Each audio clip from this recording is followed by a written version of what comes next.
Baiklah, pada kesempatan kali ini kita akan membahas mengenai kardiak aritmia dan asuhan keperawatannya. Jadi setelah mengikuti perkuliahan ini, paling tidak mahasiswa bisa mengenal jenis-jenis aritmia dan asuhan keperawatannya, terutama aritmia yang sering akan kita dapatkan nanti di clinical setting. Nah, secara pohon besar, secara garis besarnya, aritmia atau disaritmia ini gangguan irama jantung, istilah yang sama, itu dibagi menjadi dua. Yang pertama, takidisaritmia, yaitu irama yang terlalu cepat. Yang kedua yaitu brady disaritmia atau irama yang terlalu lambat. Nah, sekarang kita akan membahas dulu mengenai irama yang terlalu cepat. Tapi sebelumnya, saya ingin mengingatkan kembali, paling tidak sebelum membahas ini, mahasiswa sudah melihat materi yang sebelumnya, yaitu tentang interpretasi EKG yang dasar, ya, karena itu merupakan dasar dari kita bisa mempelajari aritmia.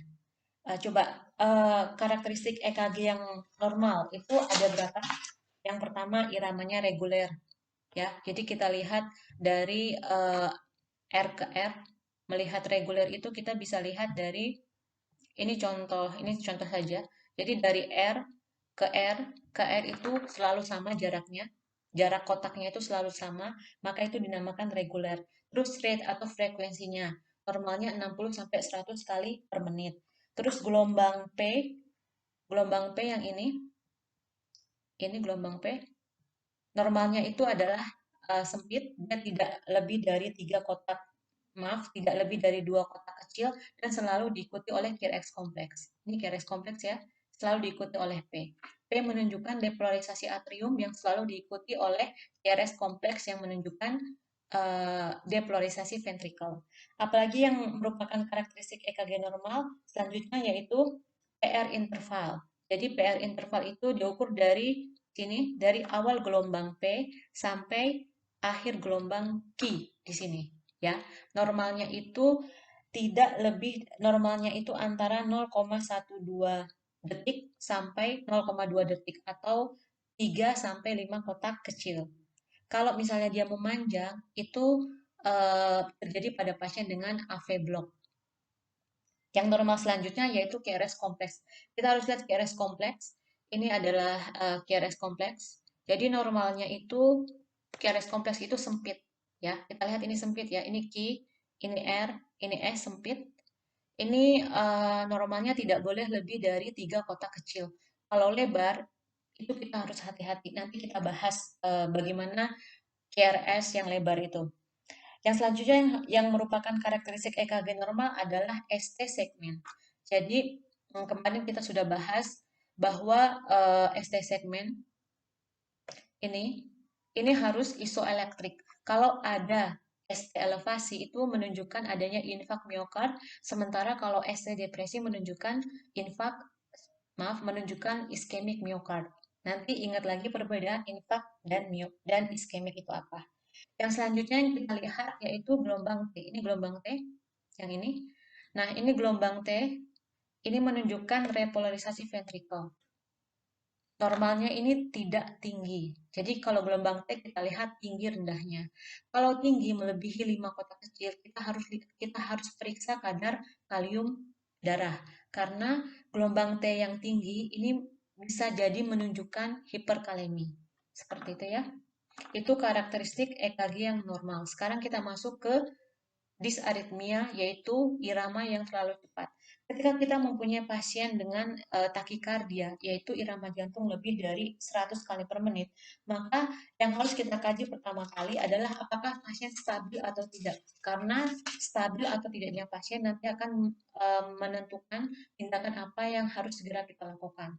Nah, bagaimana melihat pasien stabil atau tidak? Yang pertama, apakah pasien mengalami hipotensi? Kalau pasien tidak stabil, itu akan mengalami hipotensi. Apakah ada penurunan kesadaran? Jadi yang tidak stabil itu ada penurunan kesadaran, misalnya penurunan nilai GCS, atau pasiennya bingung, diajak ngomong tidak nyambung, atau mungkin dia mengantuk atau teriak-teriak. Ya. Terus selanjutnya adalah ada tanda-tanda shock. Tanda-tanda shock itu apa? Misalnya udah berapa jam nggak ada keluaran urin. Kita tanya kok nggak pipis dari berjam-jam yang lalu. Dan yang lebih penting lagi kita lihat ada peningkatan CRT atau capillary refill time. Capillary refill time itu yang kita pencet di ujung kuku, itu normalnya kan kurang dari 2 detik. Pasien dengan shock itu akan menunjukkan capillary refill time yang memanjang. Selanjutnya, apakah pasien itu mengeluh nyeri dada atau ada tanda-tanda iskemik miokard.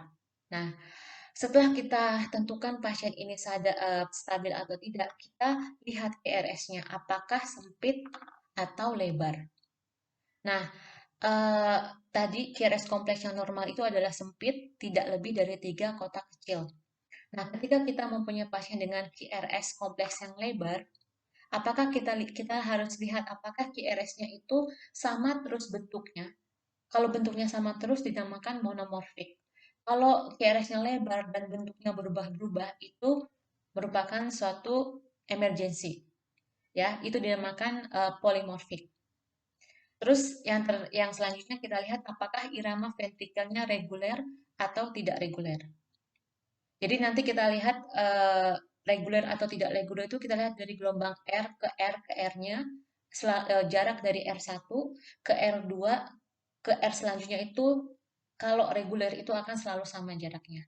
Kalau tidak reguler atau irregular itu akan berubah-berubah. Nah itu. Nah, ini tadi merupakan tanda-tanda pasien dengan takikardi yang mengalami status hemodinamik yang tidak stabil.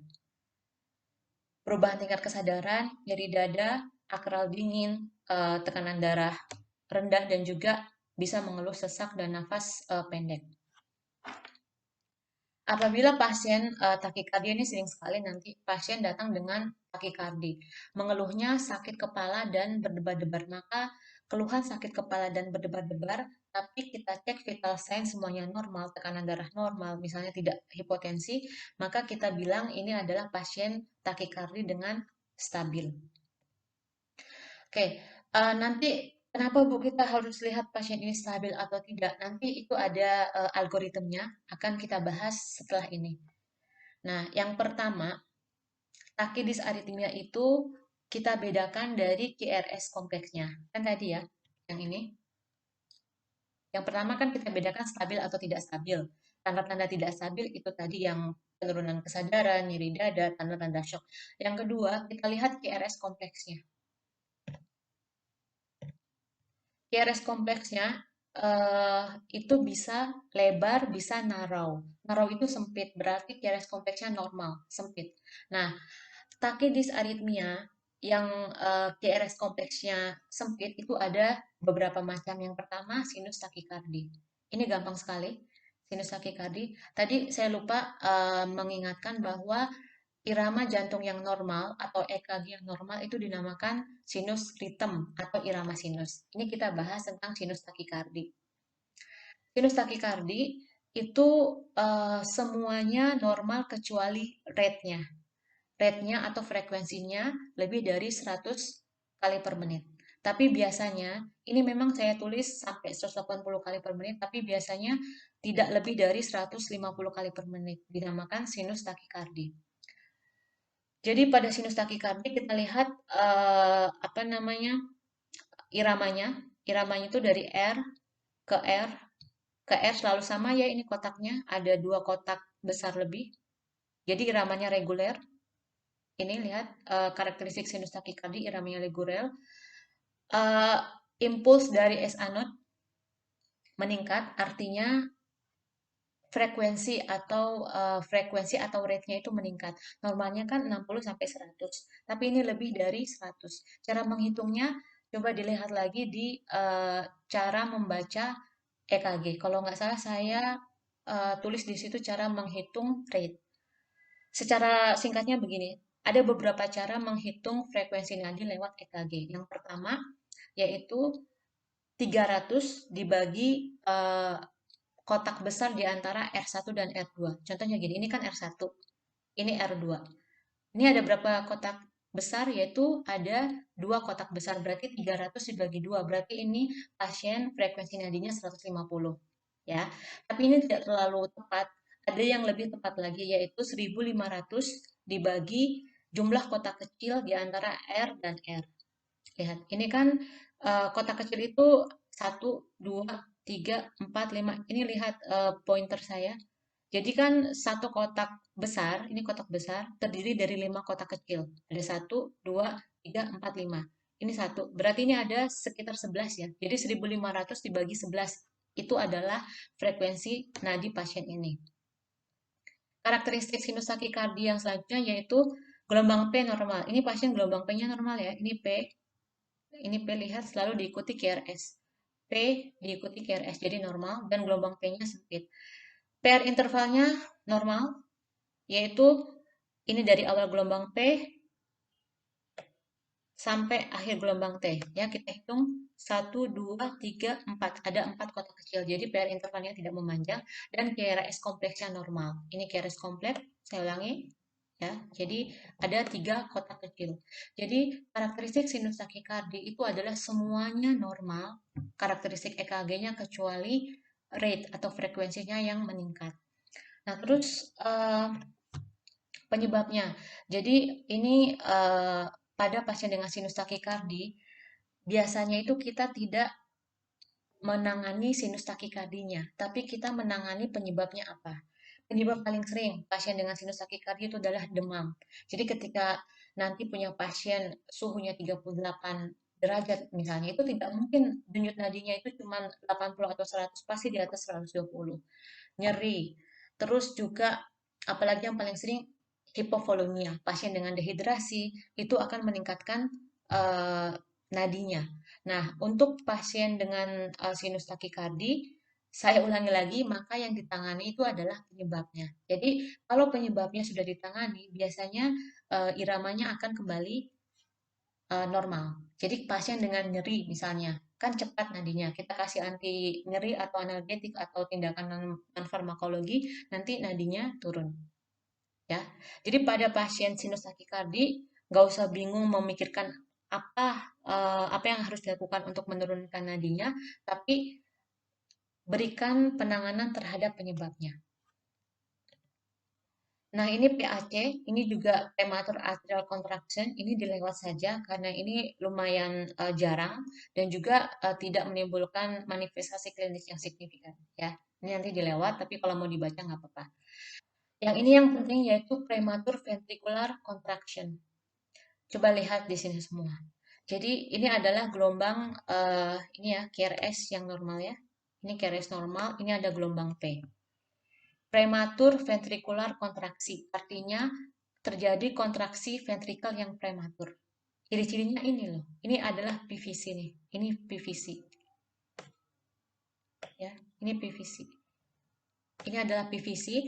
Jadi ini merupakan memang biasanya pasiennya tidak terlalu menimbulkan gejala yang signifikan, tapi mungkin bisa mengeluh nyeri dada.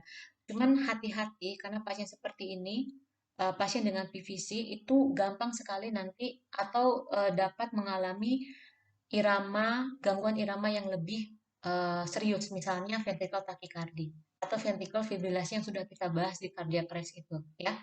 Jadi lihat, ini adalah PVC. Ini gelombang QRS-nya. Nah, jarak yang normal itu kan mana jarak yang normal? Normalnya itu kan misalnya ini loh. Jadi harusnya kan gelombang QRS-nya akan ada di sini ya, kalau dia reguler.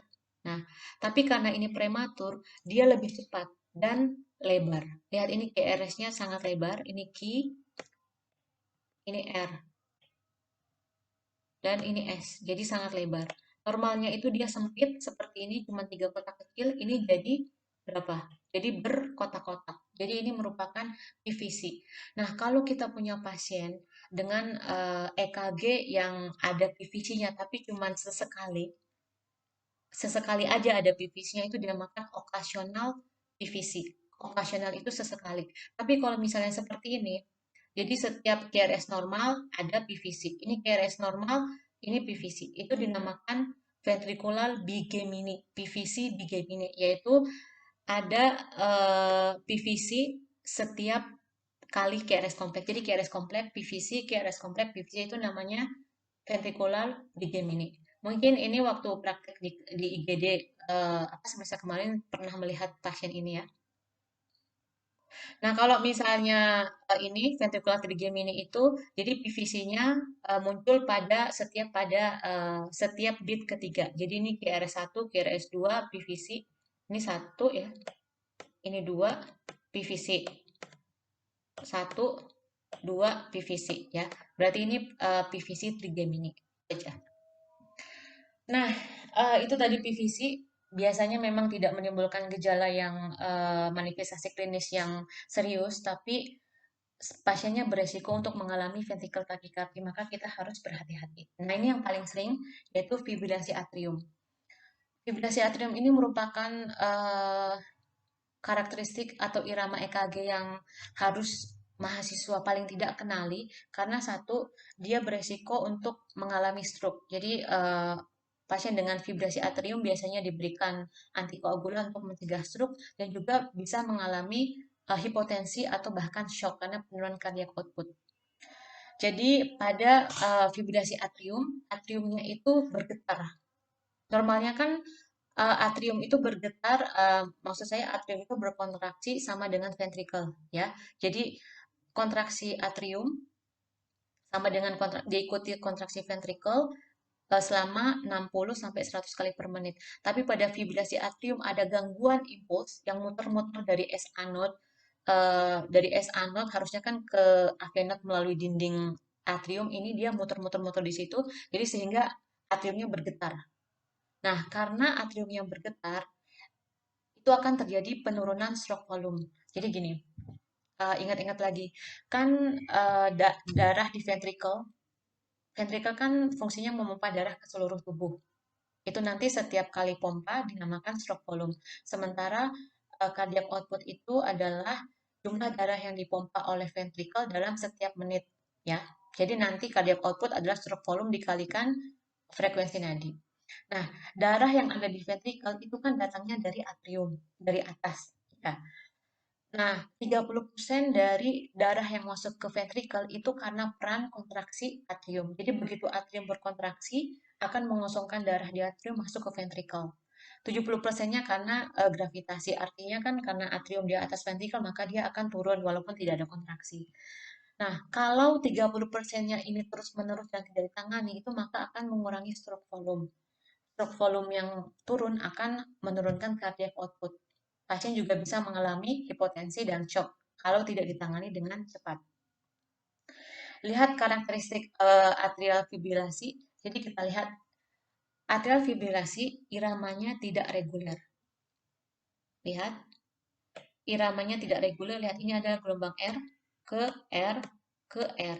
Tidak ada reguler ya. Jadi jarak dari R1 ke R1 dan ke R lanjutnya dan ke R selanjutnya itu tidak sama jaraknya. Maka itu dinamakan irregular. Yang kedua, karakteristiknya itu adalah gelombang P tidak dapat dilihat-lihat. Ini kan gelombang, ini nggak tahu ini apakah gelombang T atau gelombang P. Dan kita lihat bahwa garis ininya itu tidak sama.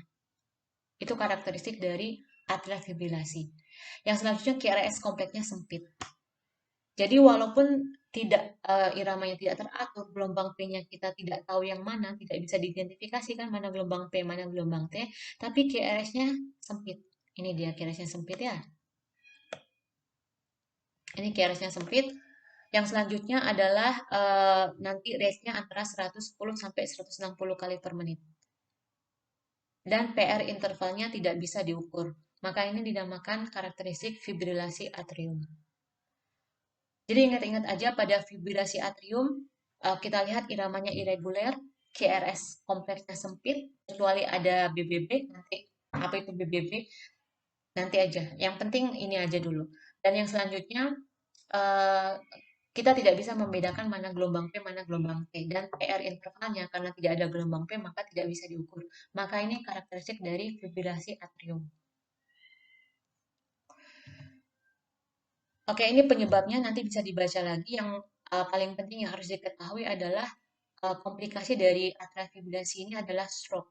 Jadi, atrial fibrilasi itu biasanya tidak menimbulkan gejala yang signifikan. Saya sering sekali punya pasien, terutama orang tua, itu datang ketika kita EKG, itu menunjukkan atrial fibrilasi. Tapi yang paling penting adalah pasien ini harus diberikan antikoagulan untuk mencegah stroke. Karena ketika atrium itu cuma bergetar-bergetar, kan ada darah tuh yang menumpuk atau menggenang di atrium.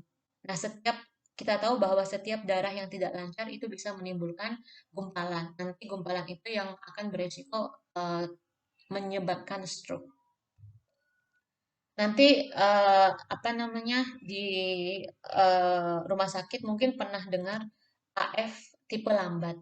Jadi AF tipe lambat itu ada gambaran AF tapi nadinya 60 sekian, tidak lebih dari 100. Dan ada AF cepat yang lebih berbahaya. Jadi gambaran EKG-nya adalah atrial fibrilasi dan nadinya cepat di atas 150. Itu perbedaan AF tipe lambat dan AF tipe cepat. Uh, untuk AF itu nanti penata laksanaannya tadi masalah keperawatannya itu bisa nanti resiko penurunan curah jantung atau resiko terjadinya stroke. Itu masalah keperawatannya. Sementara nanti penata laksanaannya kita bahas lebih lanjut setelah yang ini. Ini hanya merupakan resiko terjadinya stroke pada pasien dengan AF. Ini dilewat saja mungkin ya, atau kalau mau dibaca juga nggak apa-apa. Ini atrial flutter. eh ini ya udah dibaca aja. Pokoknya gini, atrial flutter itu gergaji. Jadi ada gambaran gergajinya loh kayak gergaji ini ya. Ini atrial flutter 1-3. Bedanya atrial flutter sama atrial fibrilasi. Kalau tadi atrial fibrilasi itu iramanya tidak reguler. Kalau ini iramanya reguler. Lihat deh, ini gelombang R, ini gelombang R, ini gelombang R. Jaraknya itu selalu sama, ya. Satu, ini selalu sama nih. Kan ada 2,5 kotak besar, ini juga sama. Kalau diukur 1, 2, 3, 4, 5, 6, ada 10. Ya, jadi jarak dari R ke R selalu sama, itu menunjukkan irama yang flutter. Dan yang khas itu dia ada gambaran gergaji ini, flutter gergaji. Oke, ini dilewat saja flutter. Nah, ini yang penting. SVT.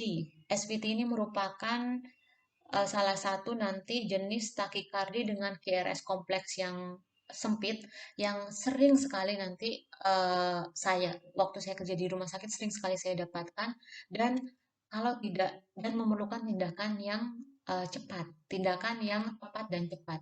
Jadi supraventricular tachycardia, irama nadinya pasien itu biasanya lebih dari 150 sampai 250 cepat sekali. Pasiennya bisa mengeluh, biasanya mengeluh dada berdebar-debar dan nyeri dada.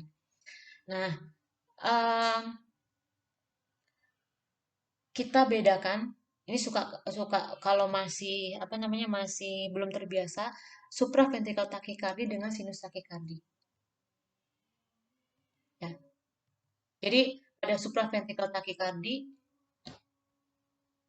karakteristiknya yaitu rate-nya sangat cepat di atas 150. Kalau sinus tachycardia kan di bawah 150. Terus yang kedua, iramanya reguler. Jadi dari R ke R ini selalu sama. Dan yang paling penting itu adalah kita tidak bisa membedakan apakah ini gelombang P atau gelombang T yang ini. Ya, jadi kita tidak bisa mengidentifikasi apakah ini gelombang P atau gelombang T. Garis kompleksnya sempit. Ini dinamakan supraventricular tachycardia. Pasiennya biasanya eh, bisa tidak stabil, memerlukan tindakan yang cepat. Biasanya nanti ada obat namanya adenosin, kita kasih IP fuse cepat. Atau bisa juga dengan pemberian synchronized cardioversion. Nanti kita bahas ya. Coba lihat. Ini sama-sama ya. Yang atas ini supraventricular tachycardia yang ini. Yang ini adalah sinus tachycardia. Kalau kita mau lihat gangguan irama jantung, itu sebaiknya kita melihat di lead 2 yang panjang, ya. Pada EKG yang ini tidak ada lead 2 panjangnya, jadi kita lihat saja ini lead 2-nya di sini. Ini adalah sinus takikardi, yang di atas ini supraventricular takikardi. Oke, baik. Jadi ini ada, kita lihat lead 2-nya. Kalau pada nanti kalau sinus takikardi yang lebih cepat itu nanti kita akan sulit membedakan apakah ini sinus takikardi atau SPP. Jadi lihat pada sinus takikardi itu kita bisa melihat ada gelombang P. Ini adalah gelombang P. Walaupun nadinya sama-sama cepat dan ini gelombang T ya. Jadi ada dua gunung kecil. Ini gelombang P, ini gelombang T ya. Tapi pada supraventricular tachycardy kita tidak bisa melihat ada gelombang P atau tidak karena gelombang P-nya itu tertutup oleh gelombang T. Supraventricular tachycardy merupakan kondisi yang lebih emergensi dari sinus takikardi. Kalau pada sinus takikardi, tadi kita bahas bahwa yang kita tangani adalah penyebabnya. Sementara pada SVT itu kita harus eh, kita harus menghentikan irama yang cepat ini. Bisa dengan synchronized cardioversion, nanti kita akan belajar itu, atau dengan pemberian obat-obatan. Ya, biasanya tadi sudah saya bahas diberikan adenosin. Adenosin itu diberikan IV push dengan cepat. Nah, ini penyebab SVT paling sering itu adalah gangguan keseimbangan elektrolit, terutama kalium. Bisa juga karena infeksi. Penata laksanaannya bisa vagal manuver. Jadi vagal manuver nanti ada berbagai macam. Jadi nantilah coba dilihat bagaimana. Ini merupakan intervensi yang bisa dilakukan oleh perawat. Jadi kita memijat bagian vagal manuver itu nanti vagal manuver itu berbagai macam. Jadi nanti coba nanti diingatkan nanti supaya kita bisa bahas tentang vagal manuver ini. Ya, jadi bisa dengan vagal manuver kalau pasiennya masih stabil, yaitu dengan vagal manuver itu mengedan. Jadi menganjurkan pasien untuk mengedan. Dan ini yang paling sering. Jadi ketika kita punya pasien dengan supraventricular tachycardy, iramanya reguler, rate-nya lebih dari 150 kali per menit, QRS-nya sempit, maka diberikan adenosin 3 mg, satu ampul IV secara cepat dan apa namanya langsung digrojok, maksudnya langsung dikasih flash dengan NaCl biar lebih cepat masuk ke jantung. Tapi tidak boleh diberikan pada pasien dengan asma dan synchronized cardioversion. Nah, ini contoh supraventricular tachycardy. Ini bukan supraventricular tachycardy ya, ini salah nih. Ini adalah gambaran VT. Nanti coba. Ini bukan supraventricular tachycardy, jadi ini mohon dihapuskan. Sekarang kita masuk ke irama jantung yang termasuk letal aritmia, yaitu irama jantung yang bisa menyebabkan kematian. Jadi irama jantung yang letal itu ada dua, ventricle tachycardia dan ventricle fibrillasi. Nah, kita lihat bahwa pada ventricle tachycardy dia QRS-nya itu tidak narrow atau tidak sempit. Jadi sekarang kita mulai pada pembahasan takikardi dengan QRS kompleks yang lebar, yaitu ventricular tachycardy. Ventricle pada pasien dengan ventricle tachycardy kita harus cek apakah ada nadi atau tidak. Ya, jadi kalau kita punya pasien dengan gambaran ventricle tachycardy tanpa nadi, maka penata laksanaannya mengikuti algoritma cardiac arrest. Kalau ada nadi, nanti kita mengikuti algoritma takikardi. Jadi rate-nya ini sangat cepat, lebih cepat dari SVT, bisa sampai 250 kali per menit. Iramanya reguler. Lihat, iramanya reguler itu, lihat dari sini, jarak dari R ya, ke R, dari sini selalu sama. Ya, ini sama. Sama. Jadi kita bilang ini iramanya reguler. Gelombang P-nya kita tidak bisa melihat, QRS kompleksnya lebar. Jadi ini QRS kompleks, ini semua QRS kompleks ya. QRS kompleksnya ini adalah segini. Lebih dari 3 kotak kecil. Ini bahaya sekali, pasien bisa henti jantung mendadak. VT itu ada dua macam. VT monomorfik, yaitu VT dengan QRS kompleks yang sama. Mono itu satu, morfik itu bentuk, jadi bentuknya sama. Ini termasuk VT monomorfik ya. Kan ini QRS kompleksnya sama semua. Ini sama, sama, sama. Jadi ini monomorfik. Ada yang VT yang QRS kompleksnya beda. Jadi seperti ini. Nah, ini gambaran VT yang polimorfik. Lihat mana? KRS-nya lebar,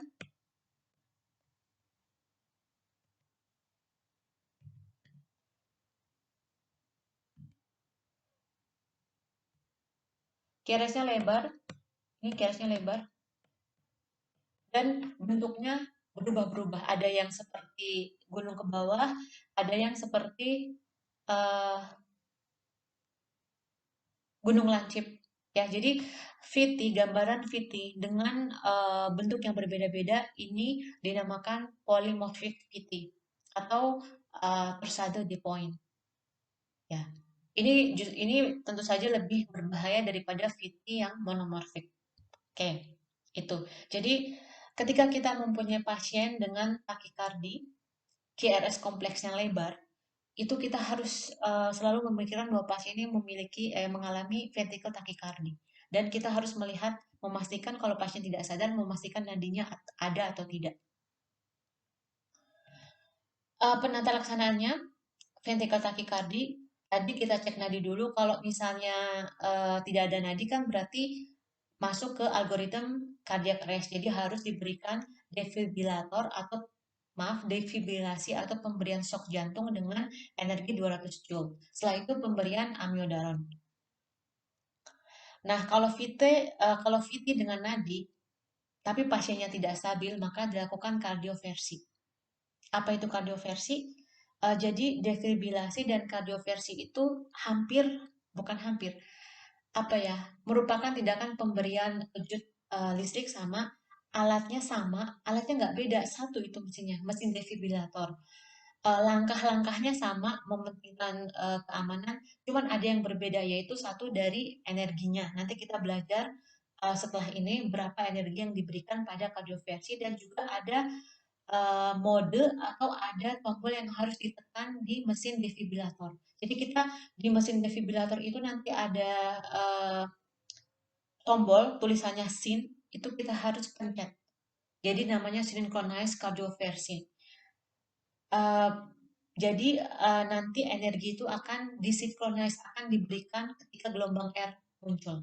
Ya, pokoknya itu. Pokoknya sama, nanti kita demokan lebih lebih jelas ya.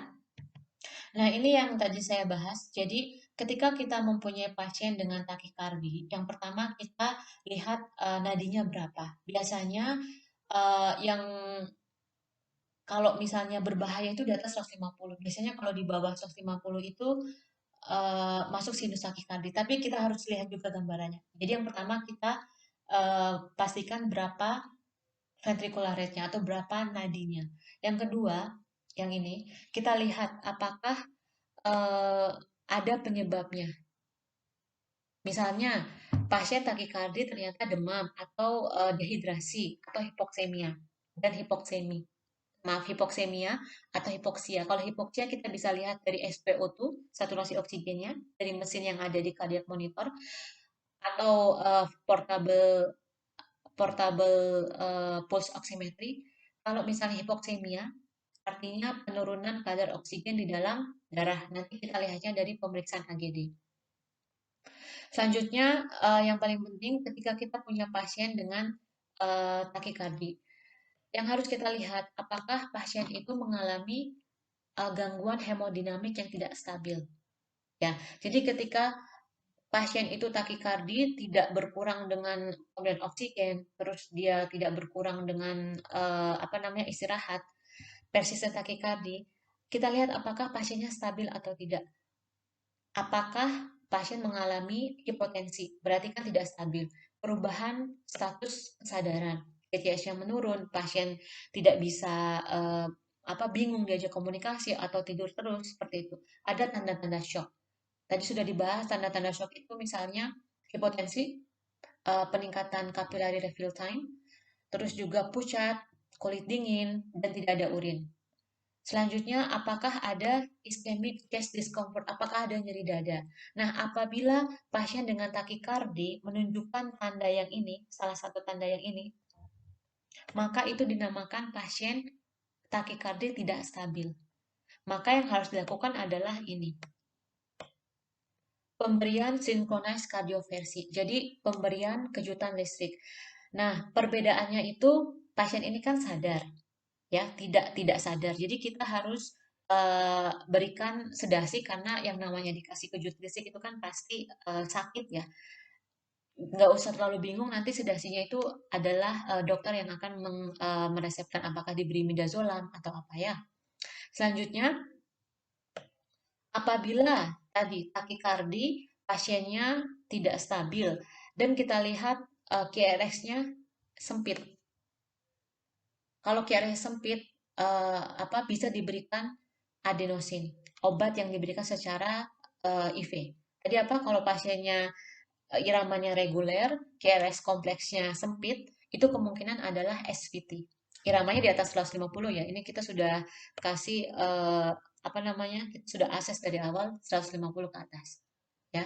Jadi irama takikardi dengan 150, lebih dari 150, KRS kompleksnya sempit dan reguler, itu kemungkinan menunjukkan gambaran SVT, maka pertimbangkan untuk pemberian adenosin selain dari synchronized cardioversi.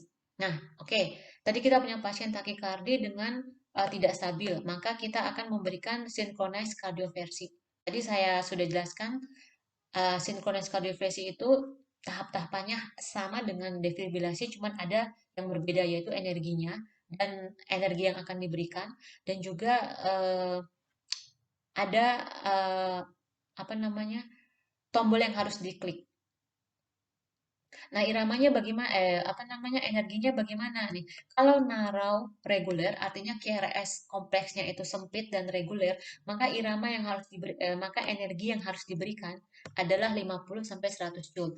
Nanti kita bisa memutar atau memencet tergantung mesinnya untuk menentukan berapa energinya. Jadi kalau defibrilator, kemarin pasien dengan cardiac arrest kan diberikan defibrilasi itu energinya tetap 200 joule ke atas. Nah, kalau pada sinkronis kardioversi dengan pasien dengan irama jantung yang reguler dan sempit di atas 150 kali per menit, maka energi yang harus diberikan adalah 50 sampai 100 joule. Kita mulai dari yang rendah yaitu 50.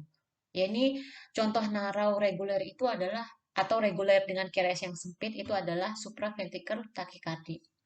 Yang kedua, kalau ternyata iramanya sempit QRS-nya tapi tidak teratur atau irregular, narrow irregular itu apa?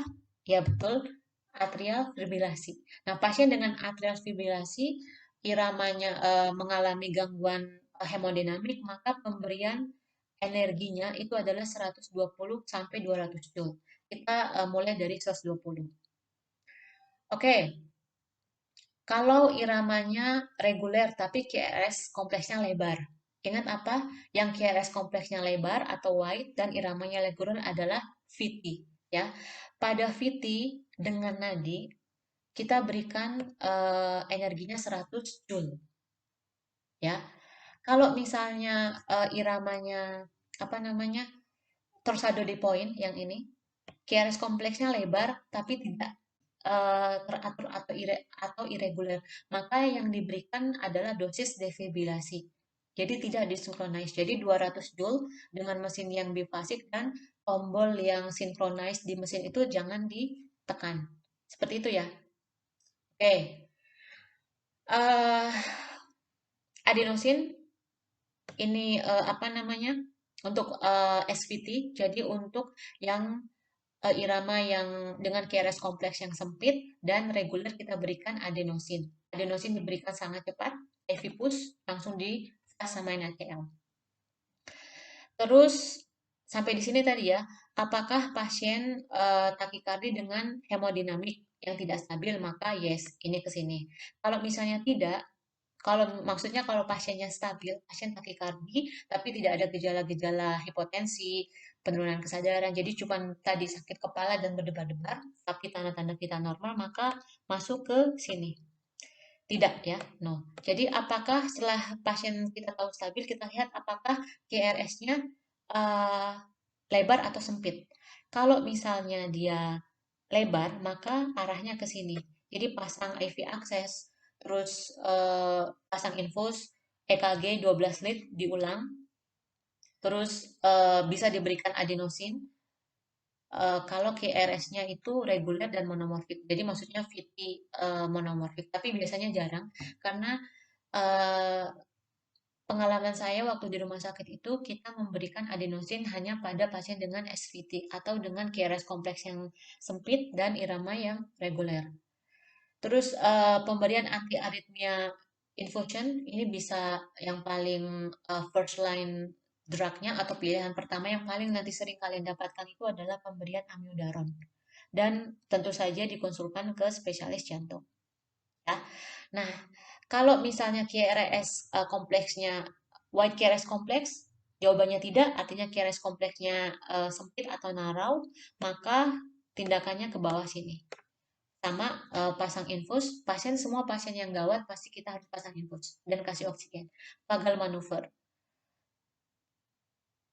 adenosin dan beta blocker dan apa namanya nanti apa namanya konsultasi ke spesialis jantung.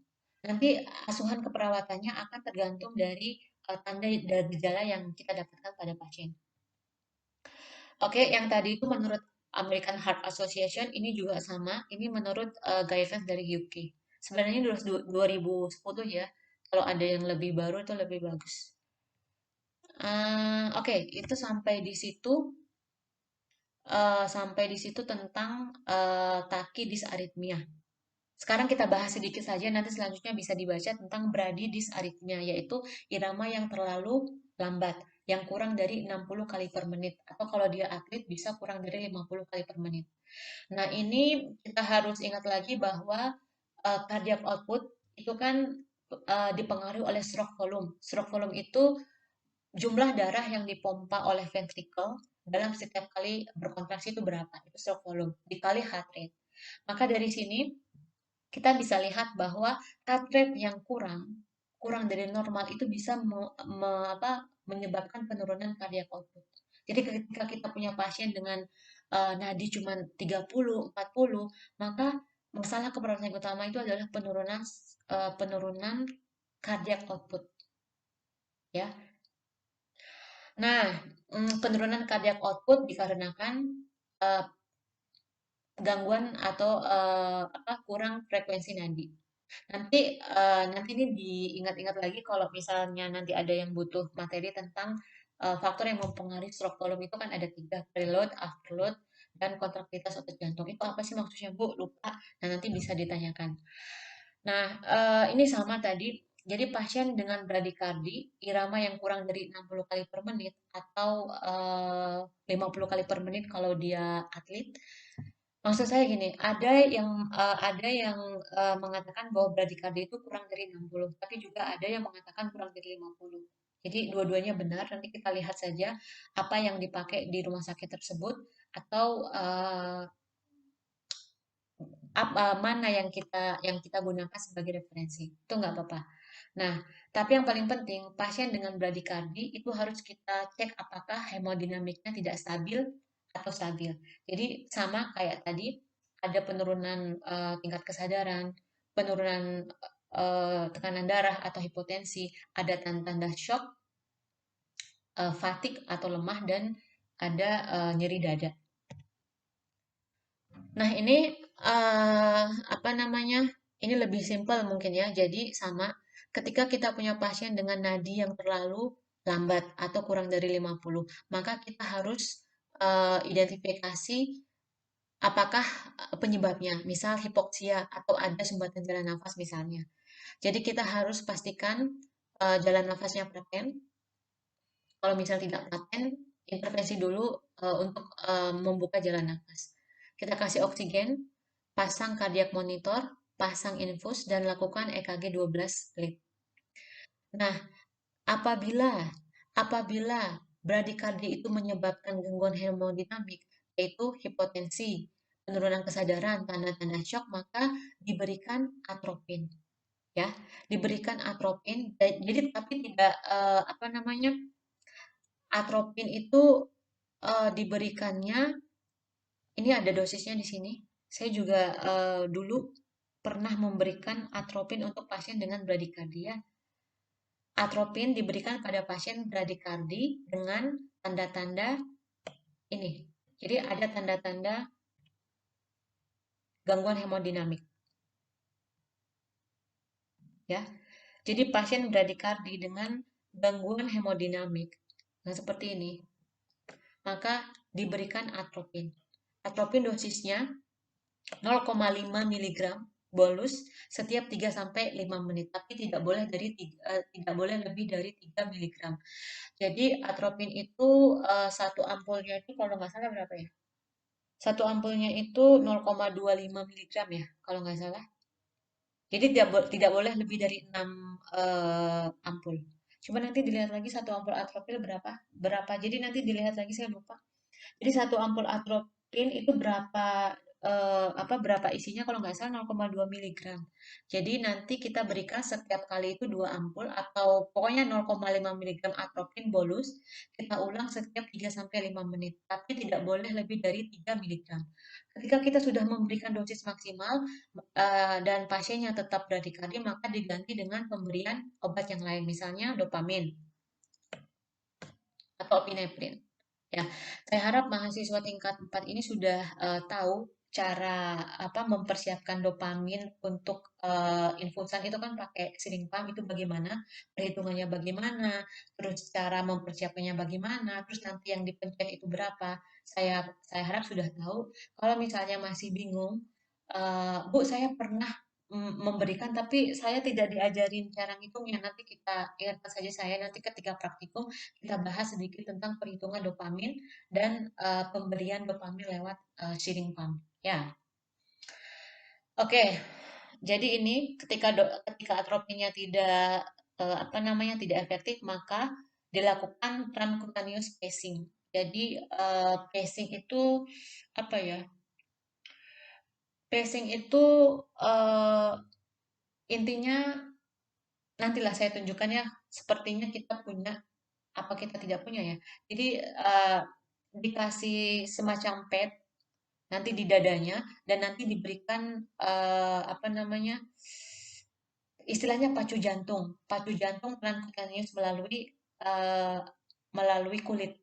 Jadi kita tempelkan pads di dada pasien, terus nanti diberikan berapa frekuensinya, berapa energinya, nanti dia akan memberikan semacam seperti pacu jantung, gitu.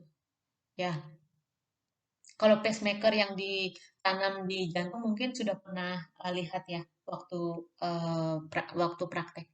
Ini lewat dada, jadi lewat pads. Padsnya yang kalau kalian sudah menonton video yang saya berikan itu, yang apa simulasi cardiac arrest itu mereka pasang pad, namanya pad itu di dadanya, bisa untuk pemberian defibrilator, bisa juga untuk pemberian pacemaker atau pacing. Oke, tentu saja yang paling penting nanti kita mengikuti pasien dengan bradikardie, nanti kita akan selanjutnya mengikuti treatment atau terapi yang diberikan oleh apa namanya, oleh spesialis jantungnya. eh ini ketika kita punya pasien bradikardie, kita kan kasih oksigen, tapi hemodinamiknya stabil, jadi tidak ada tanda-tanda hipotensi, tidak ada tanda-tanda penurunan kesadaran, maka kita monitor dan observasi yang ini. Ya, oke, apalagi yang harus saya sampaikan tentang AV block? Ya nanti dibaca dan tentang terapi kardioversi dan defibrilasi nanti dibaca dulu. Nanti saya akan siapkan materinya. Ini terutama materi untuk praktikum dan demonstrasi.